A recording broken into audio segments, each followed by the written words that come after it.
It really is just sort of like the Australian experience, because Australia is an island that is trying to kill. If it's not the snakes, it's the fucking spiders or the emu. My favorite thing about the emu war was reading, they killed like 500 birds and they shot like 5,000 rounds to do it. They literally went to war with like giant animals. Yeah, and lost. Terrifying. I'm like... They're huge birds. Like, how'd you miss that often? Well, emus are pretty hard to kill. They're just like solid muscle, and they're very scary, and they can't walk backwards. They can't walk backwards? Jesus. So they only charge They're like forward. feral hogs here in Texas. They only charge forward.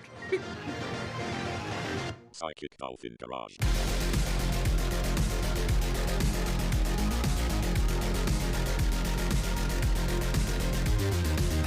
Welcome to another episode of the Psychic Dolphin Garage. This will be Friday that this is coming out. So how are y'all's Fridays going? My Friday's probably doing well. I probably just finished up chest and back day, so I probably feel pretty great. Hell yeah. What about you, Dr. Sophia? Yeah, it's already Friday here, so I'm doing well. It's perpetually Friday. Yeah, I'm in the future, and there's still a pandemic. Sorry, but no, it's nice. It's been really sunny and warm the last few days in Melbourne, which has been really lovely. And I've been on leave for like 3 days, so I'm having my little staycation. Nice. I'm doing great. Nice. I feel like Zach and I would fit in fairly well in Melbourne, just because the weather is very similar to California and Texas throughout the year. Like, it just doesn't get too cold. Yeah. Forever. Yeah, and everybody in Australia just dresses like frat vacation-y look that I rock all the time.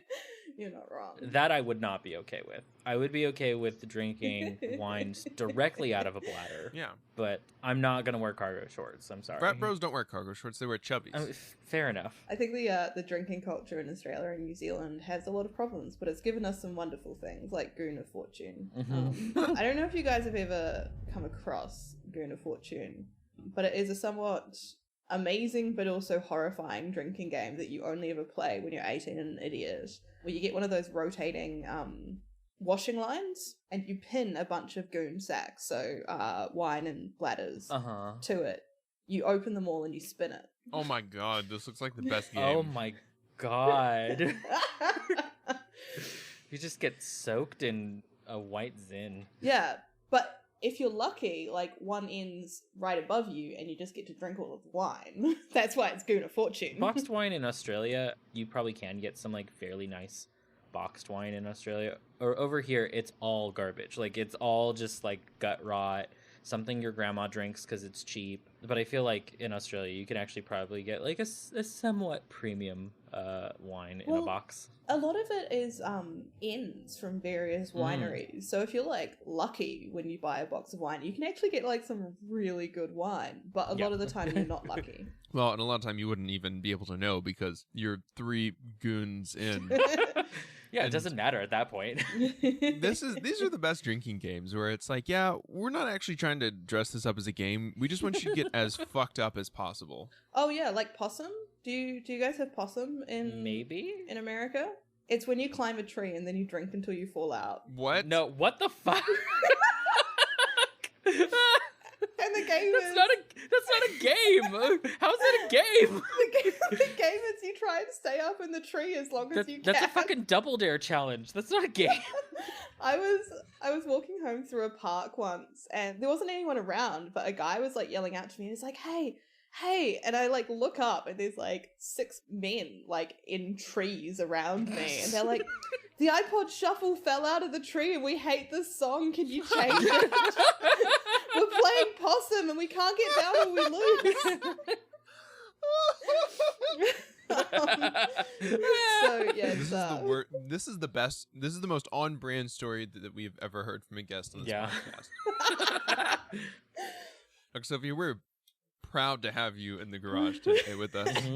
Yes, very happy. All the way from tomorrow. Yeah. So we brought you, unfortunately, not to talk about drinking games. We brought you on today to talk about something that is just as cool and based: genetic cybersecurity. Yep. And the way that we should be listening to experts and treating our biological data much more carefully.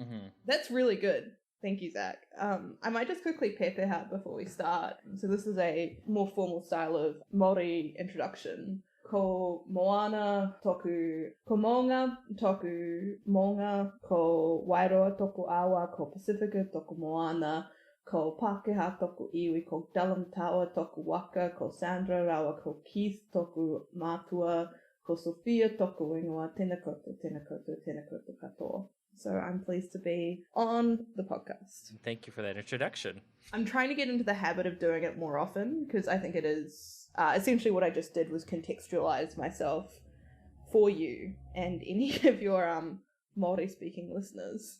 But yeah, did you have like sort of specific questions you want to work through, or? I just kind of want to lean into the conversational side of it and talk through some of the major what to do, what not to do, why our biological information is so important, and some interesting things about what it is used for, both good and bad. Absolutely. I think like the most interesting thing there is talking about like why our biological information is so important. Because I think a lot of the time if you ask a geneticist, they would say, well, it's not really. Mm-hmm. Your genome's relationship to how you end up is kind of like the first draft of the movie adaptation of a book. Like there's a huge gulf between what your genes sort of quote unquote say you should be and what you actually end up being, right? And that's one of the big difficulties of genetics.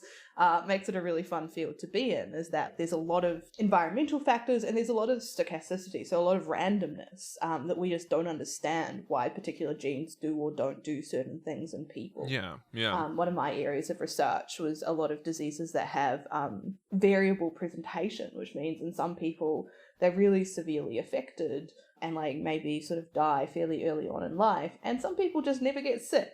And these two people might have exactly the same mutations in my gene of interest. But the important thing about your genome is that it's treated as being so meaningful by other groups in society. So I think it's a similar way to like how society approaches things like race, like from a very basic like genetic, biochemical, biological standpoint, race kind of doesn't exist.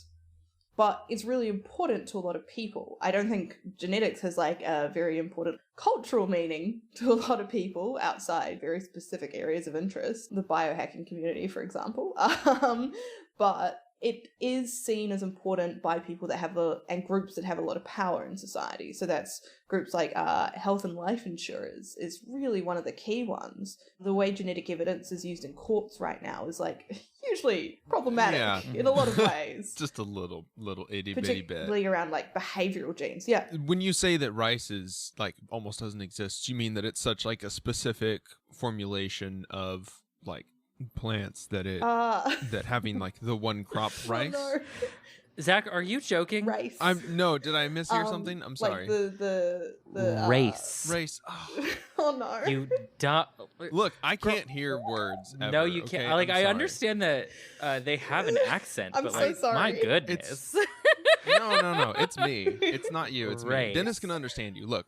I've been practicing. Dennis can understand you. You're not doing anything wrong. It's all me. Okay. I Zach can't, I has, have like- auditory bullshit. So race does not I don't exist, know why but I thought it was interesting. I thought it was really interesting that you brought up crops. I'm like, wow, that's really cool. We're talking about human genetics and we're bringing in, plants into this. That's so cool. Yeah, race doesn't exist. Obviously, we all know that. But Right. these are all like super hyper like social issues. Your field of expertise is rife in pop culture with being like this mystical fantasy land where insurance companies can't wait to charge us premiums based on how likely we are to develop cancers. Well, and so one of the things is insurance companies often kind of want you to get your genome sequenced, not just because like they can then charge you higher premiums. In the US, there's a particular piece of legislation called the Genetic Information Non-Discrimination Act, which means if an insurance company is shitty to you about genes and they don't really have evidence backing them up, you can sue them. However, there's a few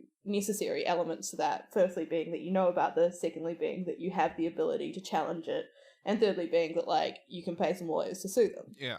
When it comes to insurance companies wanting you to sequence your genomes, that's because a lot of the time there are avoidable situations in life. So malignant hypothermia is a case where if you get given a certain type of anesthetic, your body starts decaying and basically eating itself. Whoa. Very bad. often very surprising to the surgeon in the case who is trying to do like a very basic type of surgery and you just start dying on the table. Insurance companies really appreciate it when you know that beforehand because it costs them a lot of money if you just start dying during surgery. So they want to know about a lot of preventable stuff, not so that they can charge you more, but so that they can save money. By extension, that, you know, may save your life, may save you a lot of problems. Talking about health insurance in the States is like so difficult and annoying as someone who lives elsewhere and has public health. I mean, as someone who has public health here, it's annoying and difficult to talk about. So, like, there is a good thing coming out of the fact that, like, insurance companies want your genetic data and want to just, like, eat it because that could result in really positive health outcomes for you. The fact that these insurance companies exist is bad. And the fact that good things might happen if you give them your data still doesn't mean you should do it. Mm-hmm. Yeah, well, it's the typical problem wherein we have a solution that will benefit everybody and it would actually provide monetary gain to capitalists. Yeah.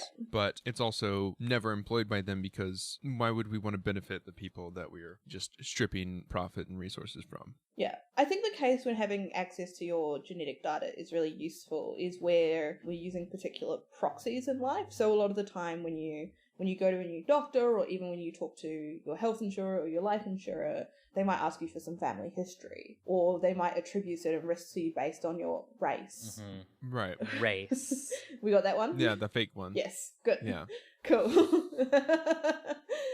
Rice is real. Race is not. Rice has always been real. And if you want to avoid higher costs and concerns and limitations around that, then getting a genetic test could be really useful. So, for example, there's a particular gene called the BRCA genes. There's BRCA1 and BRCA2. They're really highly associated with breast and ovarian cancer. Like, with a 80% likelihood that you develop breast cancer by, I think, 60 if you have one of these two genes. So if you have a family history of breast cancer and your health insurer is saying like, well, you've probably got this gene, like we might just not insure you for breast cancer or we might like give you a really high premium based on this. It's actually then in your interest to get that sequence to know with certainty whether you do or don't. If you're not experiencing that, there's honestly like pretty limited value right now to having your genome sequenced. Like aside from curiosity, to know whether you're definitively at a higher risk for certain maybe metabolic disorders, maybe things like Alzheimer's and Parkinson's, maybe you're just like particularly responsive to codeine when you take it. Those are things you can understand and should be allowing for in your daily life, if that makes sense. Mm-hmm. Yeah. And a lot of the genetic application has to do mostly with medical conditions right now, specifically. Yeah, absolutely. So there are some real fake, real dodgy things on the internet that say that they can test your genes for intelligence. They're lying. Right. But that's where the money is, right? Like, the reason I sort of ended up in medical genetics research is because people love to give you money to stop death or disability. And generally that's because capitalism. Like, as a researcher, anything that someone will fund me for, particularly when it aligns with just, like, decreasing the net amount of human suffering, that feels like a good thing as an individual to do. What's the most ridiculous thing that somebody has gotten money to study it like in genetics? Like, is there something like just laughable that you've encountered? There was a paper that came out a month and a bit ago. This isn't genetics, this is just like science. And it came out in the Proceedings of the Natural Academy of Science. They're a pretty high, well-esteemed journal. And the paper was just like, bisexual men, are they real? Oh, I think I remember hearing about this. Yeah, it was a really bad paper. Yeah. We didn't ask them. We strapped electrodes to their genitals and showed them sexy pictures of people from a range of genders to find out if these self-proclaimed bisexual men were actually bisexual. Robust evidence for bisexual orientation among men. We found out, no, funded. Not real. Never existed. That was funded research. Yeah.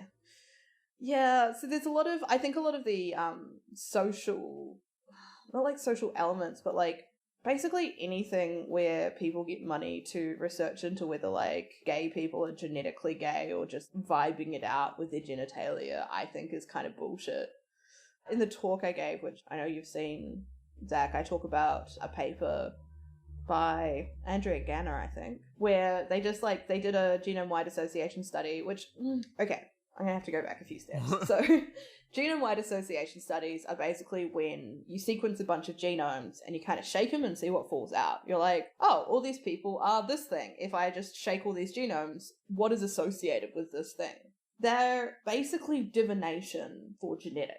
Like, there's people who do genome-wide association studies, and there's all other geneticists who kind of think they're all fake. Yeah, well, because what we know of is genome sequencing, which was like the big thing when supercomputers got big, was that we can finally, we can sequence the human genome, the entire thing. Yeah, most of the genome's pretty boring. Yeah, and a lot of the research is basically, does this correlate with this? Cool. Now, does it have any causation? And then you just do a bunch of bullshit to figure out if that's the thing that does the thing. And then you're like, yes or no, and then you post a paper about it, right?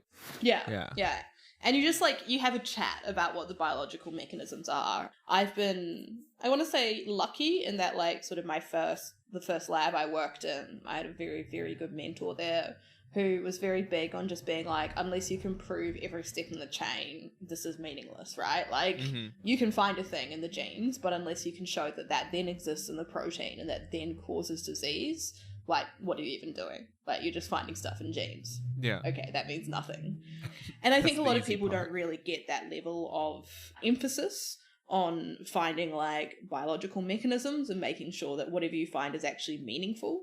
And that's where we get genome-wide association studies, essentially, where people can sequence a bunch of genomes, shake them, see what falls out, and then just kind of have a yarn about what the likely biological mechanisms are. They're like, oh, we found this gene's associated with being gay that's related to the development of the brain. It's cool. A lot of genes are associated with the development of the brain. Yeah. I mean, I wonder why such a complex organ. Yeah, how surprising that being gay is in the brain. I'm sure you could find a lot of things like that, maybe even being left-handed. I don't know. Well, and the thing is, right, it doesn't even necessarily mean that being gay is in the brain. It means that in the set of people that they studied, they found a slightly higher correlation of that gene being a bit different in gay people to it being a different way in non-gay people. Right. And I mean, the way they designed their study, every study that looks at queer people is just and a lot of the there's problem, one good one. A lot of the problem with releasing stuff about statistical evidence of things in large groups of data is that laymen, me, I can barely understand words, much less what a small percentage of some data set means in terms of how I apply it to my life. Because most of these things, again, like you said, it's some small percentage that we found where it correlates, but there's no real answer beyond that. Yeah, a lot of science is very murky until it's a lot less murky all of a sudden. And it's great to be experiencing the development of such an exciting field, of such a micro look at the human experience in our lifetimes. It's also difficult to kind of navigate what benefit does it have for me. Well, most of it is if an insurance company is going to charge you more, or if you want to figure out, am I going to have a reaction to something like anesthetic, right? I was going to say, even in those circumstances, you don't need to have your whole genome sequence. So, there are a bunch of companies out there like 23andMe, and I think Ancestry does some of this stuff. Yeah, they do. You can pay to get your whole genome sequence, or your exome, which is the coding part of your genome, and in my opinion, the interesting part of your genome.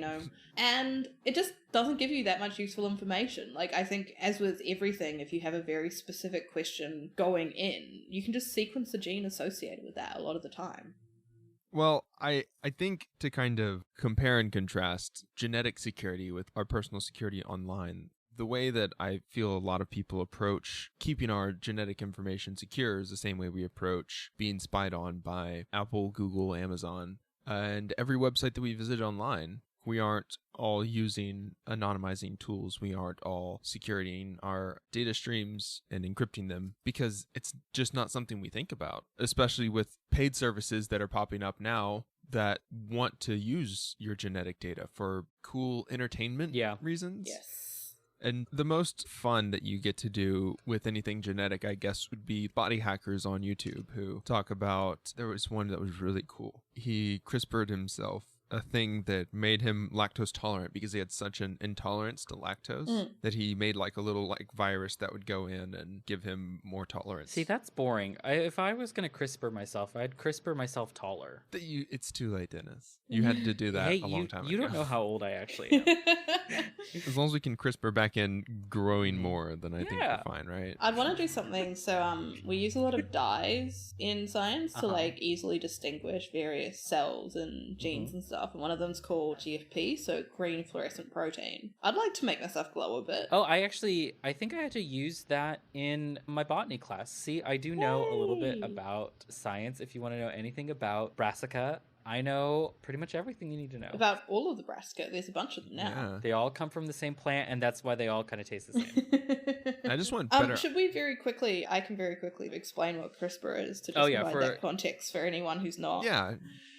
Cool. So CRISPR is basically scissors for your DNA. It came from bacteria that used it to destroy viruses that infected them. We found it. We were like, hell yeah, nature's made like these really cool DNA scissors for us. Wonder if we can use these on people. Turns out we can. You can either use it to chop out bits of genes that are bad, faulty, or that you want to knock out for whatever reason when you're doing scientific research, or you can put in the scissors and put in some better DNA so that the scissors chop out this really specific part of DNA and then your new copy gets put inside there. Currently, the most promising forms of therapy with CRISPR are typically ones where the gene is a gain-of-function mutation. So in some cases, like some forms of various brain disorders or Duchenne muscular dystrophy is one of these. God, I could be wrong about that. That'll be embarrassing if I am. But basically, there are some cases, particularly like around cancers as well, where instead of the gene just being like bad at its job, it's really good at the wrong job, and that causes disease. So like in cancers, the gene gets really good at making more cells all of the time, all next to each other. Bingo bango, you've got a tumor. So for example, with Alzheimer's, there are some mutations that mean that the proteins created by the gene are really good at collecting together and just messing up your whole brain function. So that's a gain-of-function mutation as well. So because CRISPR is pretty good at cutting stuff out, that's the most promising area for CRISPR therapy. But we are also working on getting the fixed DNA and putting that inside a genome where we can. Right. This is we're very far away from getting like designer babies who have like pastel blue skin and if you use colloidal silver, like you can probably get some blue skin on a baby, but like I wouldn't recommend it. That was a problem in the American South for a while. I grew up taking colloidal silver. A bunch of Papa Smurfs. Yeah, my mom believed that lie. I just want better eyes. We can regrow. There's been like successful CRISPR therapy for people to not be blind. I imagine it's not like a complete reversal of blindness, though, right? There's still going to be some like aid needed for like glasses or something. The study I'm thinking of was like one of the very first CRISPR therapy studies. So I know a bit about CRISPR because I had to use it during my PhD, and it sucks to use. Like it's way more complicated than everyone makes it sound. They were like, oh, CRISPR's so easy these days. Gene editing is so simple. And it's like, this took me 2 years. I'm so angry about it. Yeah. But there's been some like really interesting and exciting therapies that are being trialed. The eyes are quite interesting because they're a very weird organ. Yeah. They're not like fully full of blood. They're not fully oxygenated. The eyes get a bunch of their oxygen from the fact that they're like facing out. And so they can just get it from the air. But CRISPR therapy, particularly when it can be targeted to like the specific part of the gene, and this is one of the reasons it was looked at for this blindness trial, I believe, because you can just put the CRISPR therapy in the eye and then it does its thing in the eye and it doesn't really go anywhere else. Whereas for a lot of other conditions, it gets a little bit more complicated because you need to put stuff in the bloodstream and then hope it gets to where it's going and then only does the thing there. Right. Some of that's doable through like use of viral vectors. One of our neighboring labs uses adeno-associated viruses to target particular organs, but it's still like, CRISPR, so complicated, so annoying. It's good to hear that it frustrates everyone equally, I guess. Mm-hmm. And this is all, kind of pop culture-y stuff that we're hitting on right now. Pop science. It's what people are most familiar with, which is interesting, which is good. It's good that we're getting more and more data, alongside our UFOs are real. The U.S. Air Force said so. And with the giant alien creature on Indian Ocean floor articles as well. Yeah, and the one that lives in the shed behind my apartment complex.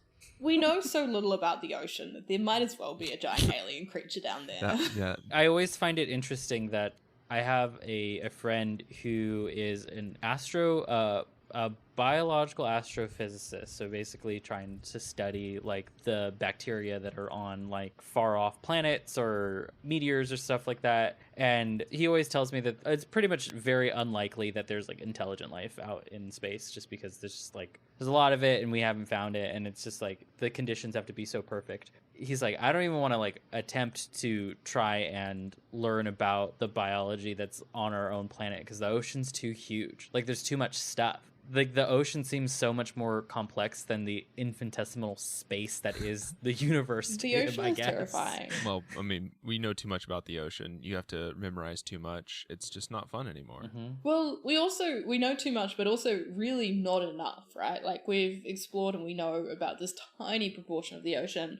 And we're also fucking it up real bad with pollution. So realistically, it's only a matter of time before, like, the intelligent life that lives near deep sea vents and that we've never discovered until now because we just are bad at exploring the ocean just comes up and overthrows humanity. Yeah, I'm waiting for it. Hopefully. Kind of deserve it. Whoever runs the Earth next, please learn from our mistakes. We cannot fuck it up again. Or, like, if you, according to Zach, we never learned from the ancient aliens that already lived here because everything was already plastic and so history was destroyed because it, like, all melted away or whatever. That's pretty I don't remember what sort of, like... yeah, we've already gotten to a point in human development where we had things in such, like, highly technological, like, specific forms that we don't have the technology to recognize it as data that has been saved from previous civilizations. There's nothing that we found that could have survived a previous civilization to now and given us the data. Zach, you don't know how hard I'm shaking my head right now, but look, Dennis, we have Dr. Sophia here. It could be in our genes. They could have built us as memories of a previous civilization. Oh, storing information in DNA is, like, super interesting. There's been a few attempts to, like, start stably storing things in DNA. I think the main problem is that DNA degrades fairly quickly. Like, there's a reason that we can't just, like, Jurassic Park some stuff up. Yeah, that I can't, like, CRISPR myself taller right now. You could just take some growth hormone, Dennis, honestly. Yeah, like, but I've seen wrestlers who go on growth hormone and, like, their heads get bigger, too. They're like, my heart got bigger. I don't know if that's safe. And I'm like, it's probably not. Like, you probably are going to die because your heart's not supposed to, like, your intestines aren't supposed to get bigger. They're supposed to be one size. Mm-hmm. Or you could just, like, get some kind of surgery that just, like, makes your legs a bit longer. You could look like a tall frog person. I'm going to get better at walking in heels. I think that's just it. I think that's what I'm going to do.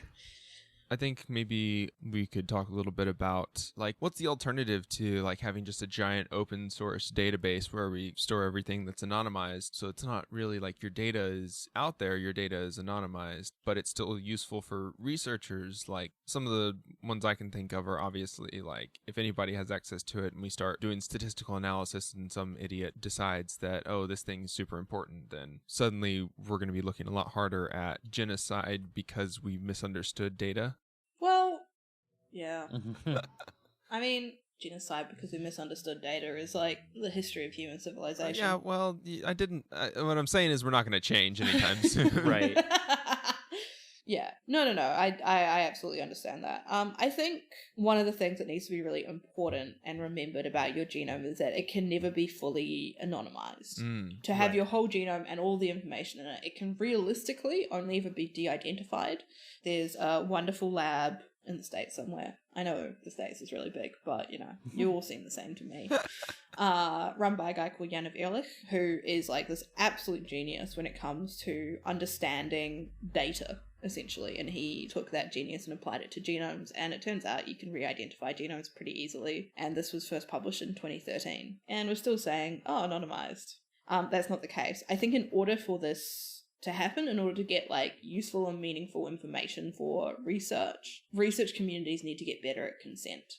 Right now, there's a sort of, like, yes or no question where it's like, do you consent for this to be used in research? I think that's not meaningful in the way that we ask for consent. Like, it's not ongoing, it's not informed, you know? It's nowhere near nuanced enough. Yeah. A lot of the time, medical researchers don't consider their patients as people, but rather consider their patients as stories. And it's easy, right? When, particularly as like a non-medical doctor, like I read patient files, but I can very rarely actually meet that patient. Right. So you read the files and you're like, man, this is a really sad story. But it's really important to remember that they're also people who are allowed to self-determine and are allowed to give and remove consent. And like, if that makes your study have less power, sure, that's annoying, but like you can't place the importance of your research, your publications, your papers, your grants as being more important than like enthusiastic and ongoing consent, right? Right. What this means from a privacy standpoint is that a lot of the time the privacy risks around your genome being sequenced and stored by a particular medical institution aren't clearly explained. And that's because we are using words like anonymized as opposed to de-identified. Yeah. Because we are saying like, you know, the people who know who you are will all like have to sign things. Like my PhD lab, they fully forgot to get me to sign the privacy release form for like the first 12 months I was there. And they were like, oh shit, you better sign this. And it's like, yeah, I'm not going to go and like share patient information because I'm not a dick. But like legally, if I had, you would have absolutely no recourse before I signed this. Wow. Yeah. That's pretty bad. A professional environment, ladies and gentlemen. That's what you get when you get that good job finally. Very professional environment. So really, it's kind of up on like a company by company basis then. Like there's not really a solution to protecting our data en masse. I think if we were to pay a bit more attention to the research that is coming out from Ehrlich's group and other groups like his, there would be a way to identify parts of the genome that are particularly identifiable, that are used in ancestry studies, that are often published or like publicly accessible in some way, and to be able to remove that to start de-identifying these genomes. That necessarily makes that information less useful, but I think it's a fine cost to pay to actually secure people's data while still being able to have like a worldwide database of information, right? So I wrote an article about this a few years ago, which I can absolutely share to you guys. Yeah. We'll put that in the show notes. Yeah. And one of the people I interviewed was George Church, old mate. He says some wild stuff sometimes, but he made a very, very good point around sort of like why a lot of information should be open source. And he's a huge proponent of open science. And he was sort of saying like, when you make anything restricted, you're essentially giving yourself the power to dictate who is a scientist and who cannot be a scientist. You're saying like you have to be affiliated with an institution. Okay, then what about a high school student who's doing research? What about like someone who's retired? Like even if we like take this really strict definition of who is and isn't a researcher and we leave all the biohackers like out on their own, if they're not affiliated with an institution, then you're still missing people in that sort of vertical, right? You're missing retired professors and people who might have briefly left the industry or are on maternity leave and don't have an institutional email currently. You're then also saying we have a set of institutions that we believe are more legit. And so like they can access this database and any new institutions kind of have to prove themselves before they can access it. Yeah. And he doesn't think it's like it's very viable as a way to say like these people are allowed to be scientists and these people aren't. And I 100% agree with that. But I also don't think we can do that at the cost of people's privacy. And so there needs to be this way to find out what is providing that identifiability, because there will be certain elements of the genome that are more identifiable. So like my dad did the genographic project back in like the mid 2000s and they only sequenced his Y genome and only like this very specific part of the Y genome. So like there are these bits that are like more mutatable. A lot of our HLA genes, which are part of our immune system, are what's used to identify our ancestry and our history and our relationships with other people. Oh wow, that's interesting. Sort of familial relationships. They can't tell if you've had sex with someone. Oh yeah. Yeah, so like it's not as useful for immunologists if we just drop all that stuff out there, but it does provide that additional level of privacy. And I think like that's the sort of direction we need to start going in. That and like a better understanding of consent. Dr. Sophia, I want to ask you, because you are a scientist, but you're also a leftist. You're very specifically a geneticist, which is a science that was born out of some pretty unethical practices. And that is my field of study. I studied ethnic studies, particularly in sexuality and minority communities. But of course, that means I had to learn a lot about the various minorities around the world. there is kind of a distrust in a lot of minority communities of science because of its obvious and very traumatizing past towards minorities. Is the scientific community really trying to move forward and maybe even apologize for some of these traumas, or is this something that like is more on a individual scientist basis? So big picture depends where you are. I want to emphasize that like I absolutely agree with everything you've just said, like the history of genetics and all science and all medical science particularly. Like you look at the way that Henrietta Lacks was treated, and if you haven't read about that, there's a wonderful book called The Immortal Life of Henrietta Lacks by Rebecca Skloot, which I highly recommend, but is horrifying to read. Yeah. Her cancer cells form the basis of genetics and wet lab science today. Her family has not been given recognition, has not been given respect. God, I think this was back in like 2012, 2013. Some scientists wanted to sequence the genome of some Henrietta Lacks cells. The family was asked. The family said no. The scientists did it anyway and published that data. Yeah. Right, like, so these are ongoing traumas that science as a field is perpetrating. Right. When it comes to improving relations with minority and marginalized groups, I think it definitely, like, depends where you are as to whether that work is being done. And this is one of the most dramatic differences I saw between Australia and New Zealand. The lab I worked in New Zealand had a lot of research ongoing with a couple of Māori iwi and took every possible step they could to protect the culture, the importance, the elements of this iwi, because this was a case where a lot of children had died and there had been a lot of miscarriages and there was a lot of fear and concern around this. And I think there was like a series of hui, which are long meetings is, I think, the simplest translation, but it's essentially meetings that focus on agreement as an outcome. And essentially you have a hui until an agreement is reached. And there were a series of hui where the kaumatua, the sort of leaders of that part of the iwi, eventually said, like, okay, like, we consent to this happening under these conditions. Culturally in New Zealand, on every ethics board, you will have a representative of your local iwi. You will have a Māori representative. Like, it is baked into how we approach scientific ethics now. That's still not perfect. Right. Like, there's still some shitty stuff that gets done. New Zealand has, I think one of the big ones was the Cartwright Inquiry, which wasn't specifically around Māori people, but was in fact a medical doctor and researcher called Herb Green, who believed that pap smears were overdiagnosing cervical cancers and cervical carcinoma in situ cells, and so just didn't treat a bunch of women with cervical cancers, and also took a bunch of cervical smears from newborns who were assigned female at birth without notifying their parents. Oh, yeah, you know, defeating the statistics of overdiagnosis by just not fucking diagnosing anyone. Right. Yeah, essentially. And that was happening into the 80s in New Zealand. Wow. So like I talked to a friend about it once and she was like, holy shit, I was born at that hospital like 2 years after he got caught. Like I could have been one of those girls pretty easily. And so, yeah, not to say that New Zealand is good or perfect, but like we're sure as hell are better than Australia, where like I've been to talks on genomic studies where people just have not considered the impact on Indigenous people here, or how they are to engage with Indigenous peoples here who may have different cultural beliefs when it comes to sort of samples. So the Māori iwi that we spoke to, they gave us a very specific timeline on when their samples will be destroyed. And they would say, you know, you can keep this, you can do this research. When you find it, you can have it for a year after that. And then, you know, we want the physical samples back and we want you to destroy everything you have on your computers, except for that which is required to, like, back up your study. That is amazing in comparison to literally anything that is here in the United States, where we are still actively sterilizing people who are in prison, which means that they're mostly black. Yeah. Wow. Yeah.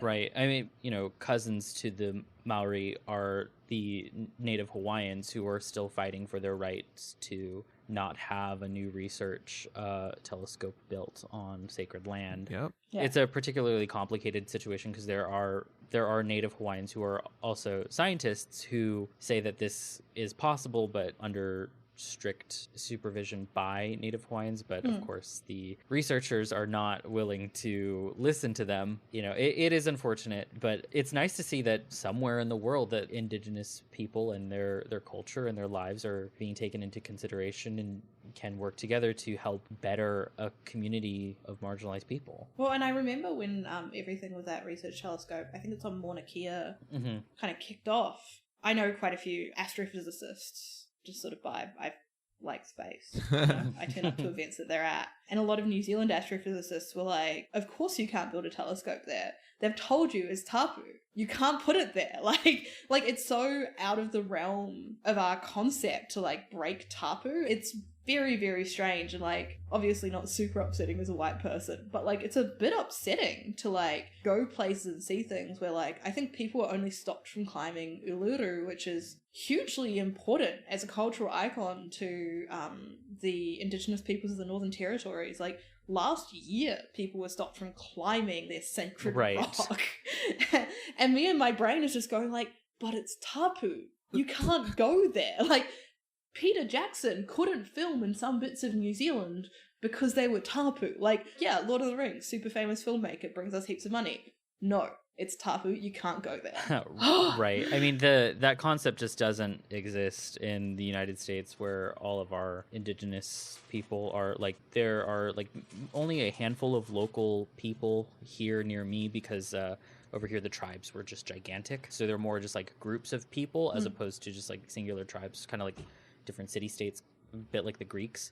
But there are two of them that are federally recognized, but the largest of them, the Tongva, are not federally recognized and continue to not be, which means that so many sacred sites here are like no consideration is taken into building or researching or anything because they lack federal recognition. So they don't have protections. And this is a huge area. It goes from Catalina Island, which is in the Pacific Ocean, all the way to Nevada or Arizona. It's which basically is the last bit of the state below Los Angeles. Yeah, pretty much.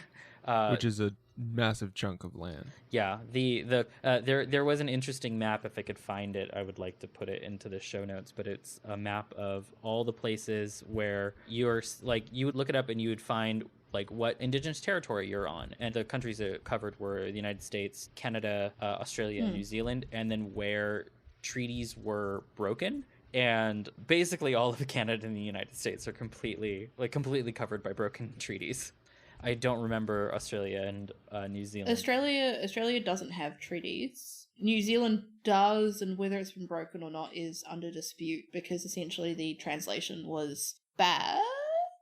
Unclear if bad on purpose, probably bad on purpose. And so the iwi who signed the treaty signed a fundamentally different treaty to the white people who signed the treaty. So there's a Treaty o Waitangi, Te Tiriti o Waitangi tribunal that's existed for sort of like 20 years. I'll link you guys a video that explains this better than I could, as my sort of knowledge of the treaty is just that of a lay New Zealander rather than anyone who's a specialist in it. Yeah, right.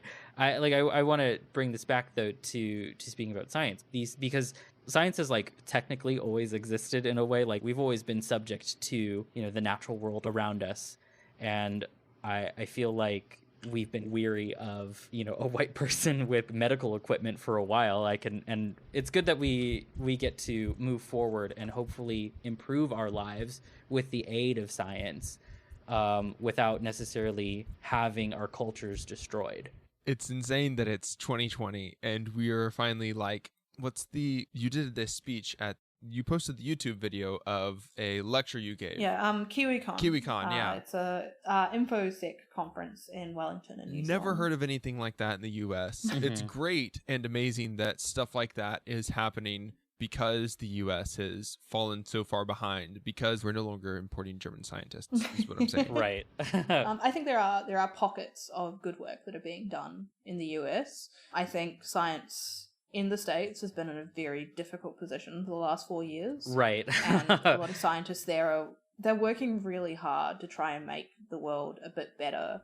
Sort of loop back a little bit to what Denis said. The way that science becomes better for diverse groups of people is by enabling and supporting those diverse groups of people to be scientists, to be technologists, to be engineers. Mm-hmm. I think we don't have to be like a white person turning up with medical equipment. Right. We can be someone from the community returning home to do that research and to do that work. I mean, obviously, I can only speak to New Zealand and Australia because those are the two places I've lived. Like, there's something that's hugely important in New Zealand, and one of the reasons we have, like, Māori scholarships to universities is to say, like, you know, you're part of a community, you're part of an iwi, you're part of a whānau. You learn this, you take this knowledge, and you can use it to make your life better, or you can use it to make the life of your iwi and your whānau better. Like, whatever you choose, we're going to let you decide that. And a lot of the time, like, community is so important to...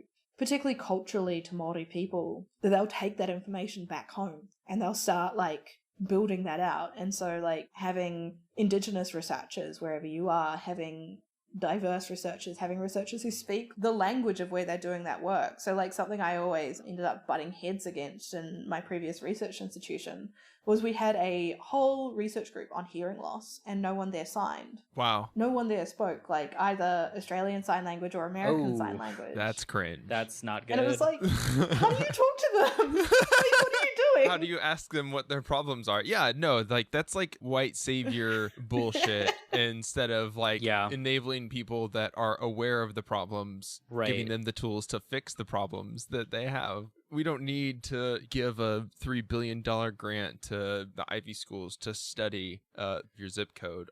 We need to give them resources to help build their communities because we've clearly failed at it. Yeah, pretty much. Everything will be fine, It's I been swear. very bad. So if you're on Twitter, one of the Indigenous scientists, so Indigenous American scientist, she's an enrolled Kanza. I would recommend going and following Catherine Crocker. She's at Cricket Crocker on Twitter.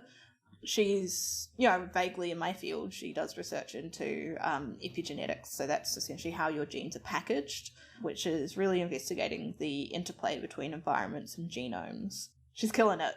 Yeah, this has been wonderful. Is there anything else that we need to touch on before you leave us?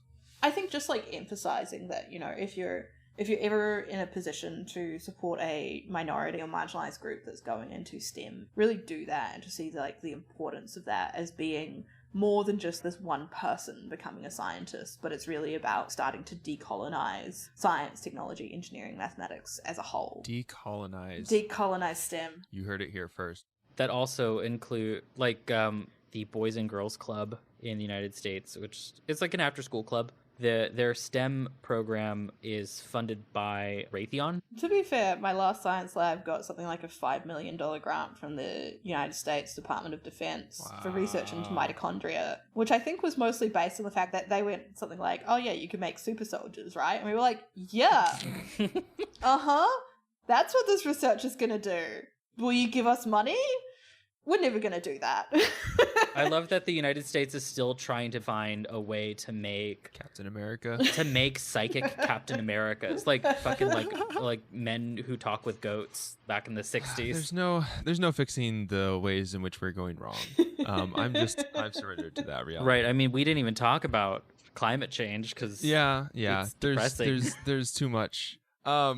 Thank you so much for coming on, Dr. Sophia. You're an integral part to our Friday streams at this point. We don't even ask you things that you've even studied. We're just like, they have a degree. I just turn up with some fun facts. You're a smarty pants lefty. We know. We know that you know. Yeah, I did. I felt that you guys would be very proud of me when I told some police officers off for not wearing a mask. Oh, yes. And they said something like, blah, blah, blah, miss. And I was like, no, actually, it's doctor. Joyful. Yes. That's why everyone should just get a PhD, is so we're all gender neutral at that point. Yeah, it's doctor, actually. And I will make cum jokes if I want. That's what I'm getting my PhD in, is cum jokes. Oh, Christ. I feel like we could do just endless amounts of episodes talking about interesting things that you do and that you know, because we both want to know more about weird, nerdy shit like this. So thanks for coming on. Thank you. Everybody can find you on Twitter if they would like to follow you. Mm-hmm. Dr. Sophia, what is your @ on Twitter? I'm at Sophia Frentz on Twitter. Hell yeah. We will also link that in the show notes. Thank you again. Do not miss Dr. Sophia in our Tuesday and Friday night streams.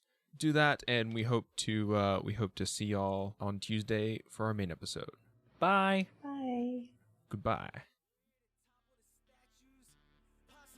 Howdy, y'all. Don't forget to follow our link tree in the show notes to discover new things like our Discord, social media platforms, and all the places where you can listen to our podcast. Word of mouth is the best way to introduce us and other leftist creators to friends, family, coworkers, your AA buddies. Community is about more than hot takes online.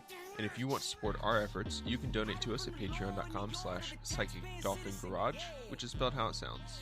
Hope to see you on the stream tonight. Enjoy this music by JJ Denis. How the fuck I still got a full head of hair?